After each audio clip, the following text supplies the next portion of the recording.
नमस्कार बहिणींनो, तुमच्यासाठी मोठे अपडेट घेऊन आलेला आहे। बऱ्याच बहिणींचा प्रश्न आहे की वटपौर्णिमा येत आहे, तर त्या वटपौर्णिमेच्या दिवशी हा जूनचा हप्ता जमा होणार आहे का?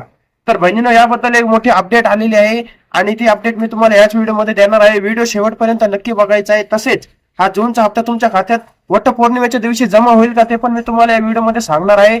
आणि हा जूनचा हप्ता कोणत्या कोणत्या बहिणींना भेटणार आहे, कोणत्या बहिणी या जूनच्या हप्त्यासाठी पात्र आहे, ते सगळ्या गोष्टी आपण या व्हिडिओमध्ये चर्चा करणार आहोत। ठीक आहे। तसेच बहिणींनो, तुम्हाला हा मेचा हप्ता भेटला आहे का? व्हिडिओच्या कमेंट मध्ये स्वतःचं नाव सांगायचं आणि जिल्ह्याचं नाव सांगायचे।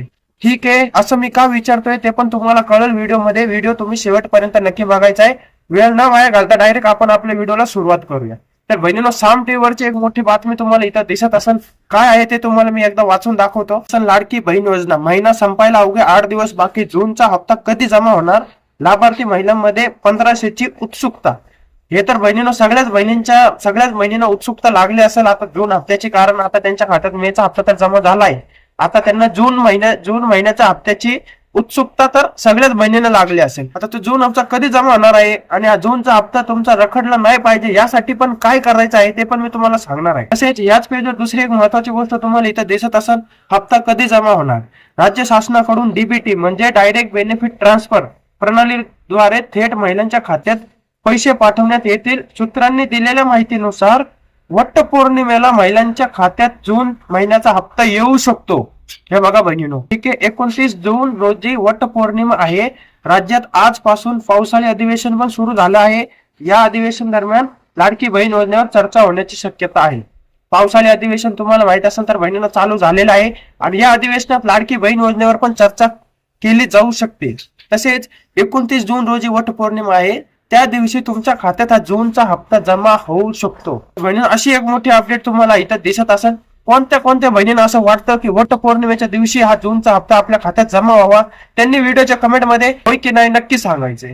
ठीक आहे बहिणींनो, अजून एक महत्वाची अपडेट आलेली आहे। तुमचा जूनचा हप्ता रखडला नाही पाहिजे त्यासाठी काय करायचे ते पण मी तुम्हाला सांगतोय। तुम्हाला इथं दिसत असेल, हे काम करा अन्यथा हप्ता रखडेल। बघू शकता, प्रशासकीय वर्तुळातून मिळालेल्या प्राथमिक माहितीनुसार जून महिन्याचा हप्ता रखडणार नसून महिना अखेरीस म्हणजेच 28 ते 30 जून दरम्यान किंवा जुलैच्या पहिल्या आठवड्यात महिलांच्या खात्यात 1500 ची रक्कम वर्ग केली जाऊ शकते।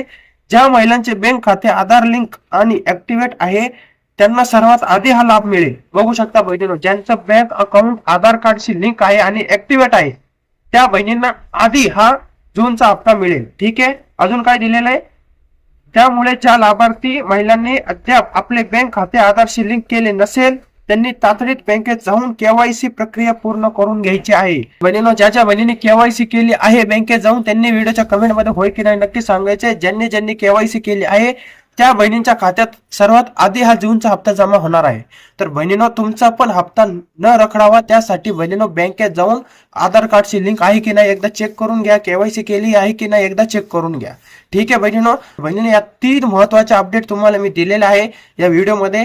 आणि बहिणींनो, भरपूर बहिणींना या गोष्टीची जाणीव नाहीये, त्यांना हा व्हिडिओ शेअर करायचा आहे। ठीक आहे। तसेच कोणत्या बहिणीला असं वाटतं की वटपौर्णिमेच्या दिवशीच हा जूनचा हप्ता जमा व्हावा त्यांनी व्हिडिओच्या कमेंट मध्ये होय की नाही नक्की सांगायचंय। आणि लाडकी बहीण होण्याच्या अशाच अप टू डेट खबरसाठी आपल्या युट्यूब चॅनलला सबस्क्राईब करून ठेवायचंय। ठीक आहे बहिणींनो, जय हिंद, जय महाराष्ट्र।